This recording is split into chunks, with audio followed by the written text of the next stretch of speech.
So today you join me on my roof. Unfortunately, in the weather that we just had, it got very windy, and one particular evening I was laid in bed and all of a sudden the Skymaxx roof light just flew open, and this is why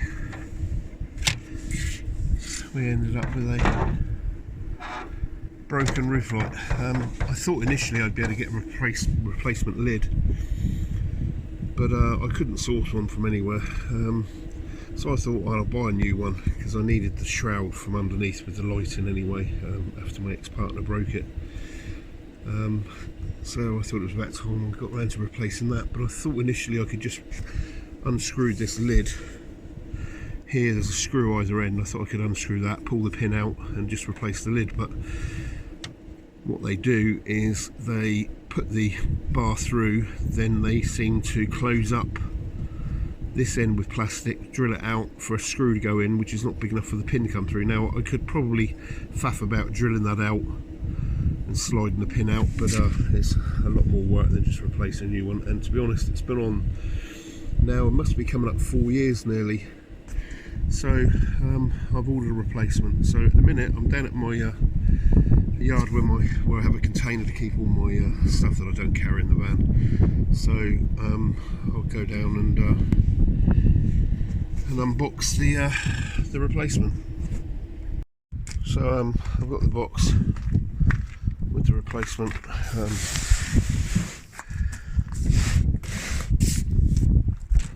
It's a Maxxair Skymaxx. Now I actually paid less for it this time as an all-in-one than I did the time before. This was £135 on eBay compared to, I think it was £148 I paid initially 4 years ago, so not too bad.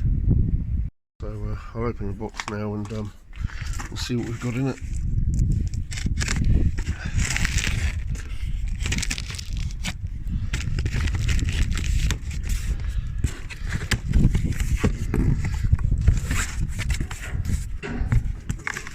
So this is the shroud. I've got the instructions there. I don't really need those today, as I've done this before.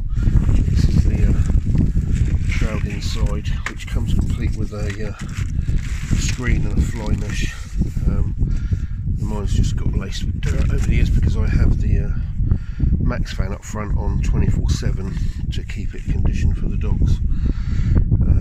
But this, my ex-partner broke that, so I've had a couple of years without it. So put that to one side for a minute. Here's the dome. Here's the dome. There's also the fitting that goes inside this. I'll get those out and put them on the table. That's everything out, unboxed. That's the inner bit. That's the dome, and this is the bit that actually fixes to the roof. Now, I don't need that this time. That's the inside bit, and this, underneath of this, is what sticks to the roof from above. So I'm replacing all this unit. I technically don't need this. It comes with a box of fittings. They're in here. There's some shorter screws and some longer screws. The longer ones are for a deeper aperture, which are the ones I'll need because I've got 50mm Celotex on my roof. But that's all the components, so I'll get some bits and pieces to enable me to fit that. I'll show you what I need. So I went to the local screw fix, local tool station, hoping to pick up Tiger Seal, which is what I used to fit it on last time. But unfortunately they didn't stock it. Looks like they're discontinuing that. So I looked at a few options and I've heard good things about this stick saw. So I bought a couple of tubes of that in white.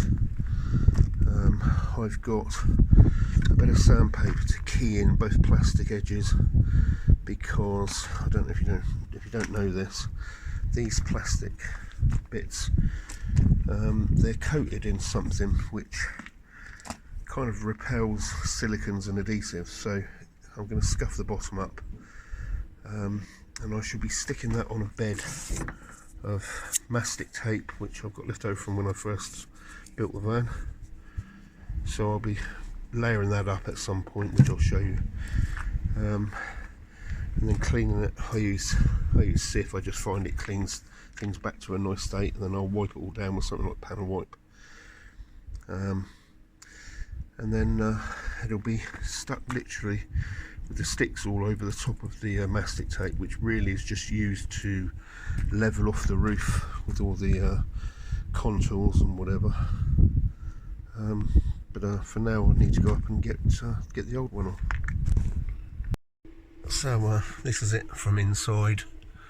The shroud has got built-in LEDs, and I added a switch, an illuminated switch, so I'm going to have to enter that onto the new one, which just means drilling a hole and joining the wires up. But I've got to get this down,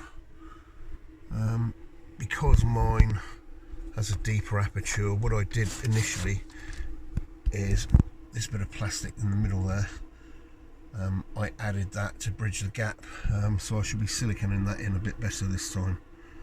But for now I just need to get this shroud off, so I'll touch back when I've done that. So that's where I brought my little wire in for the switch, and that's the shroud, the inner shroud, which screws up into the bit on the roof, and then that sandwiches it. So I've just got to undo these screws and then get it all put back in. So taking it all off inside, now it's just a case of pulling this up. I've already tried pulling this corner up and it's starting to lift off the mastic tape, so I think it's just a case of pulling it up and a bit of brute force and ignorance.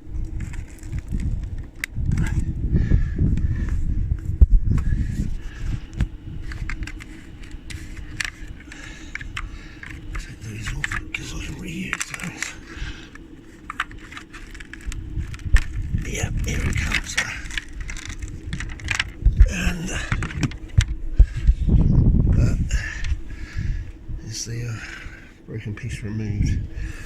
So now I'm going to build all this back up again.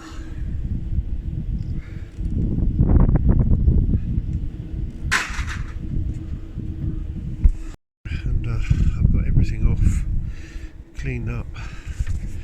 So right now I'm just going to test fit the new piece, mask off the area to where I need it to go, and then get my mastic tape down. So I've had to get a bit of a move on. I've finished all the butyl tape, mastic tape, whatever you want to call it.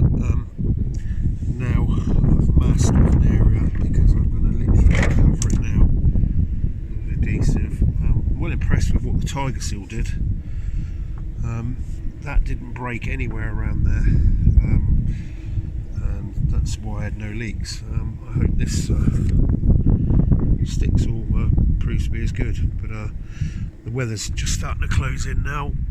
It's getting very dark and windy, so I'm going to crack on and get this siliconed or stuck in before I go inside and start dealing with it.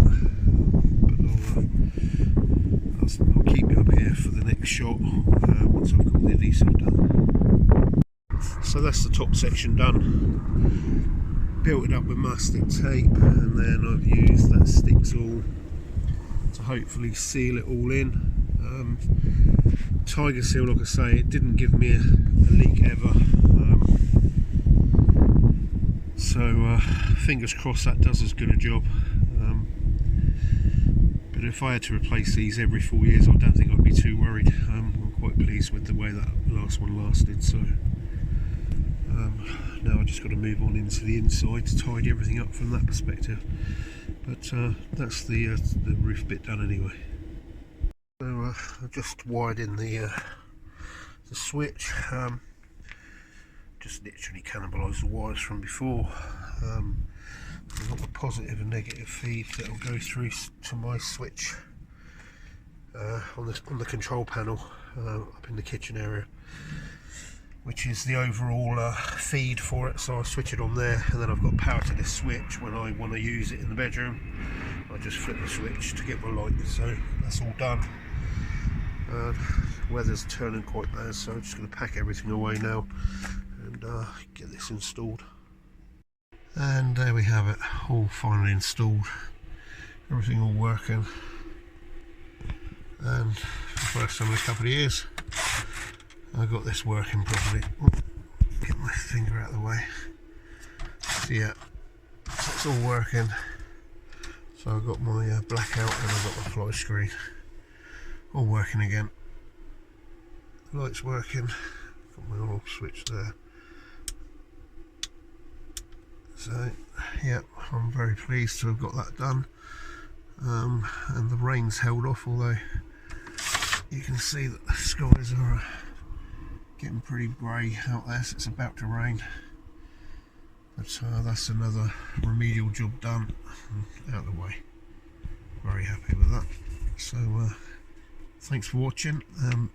If you wouldn't mind liking, and if you want to subscribe, I do put up informational videos rather than what I'm doing in terms of where I camp and whatever. But hopefully this will help. I've still got to silicone all this in yet, but I'm not going to do that now. But yeah, it's all in, so I'm happy with that. But once again, thanks for watching, and I'll see you on the next one.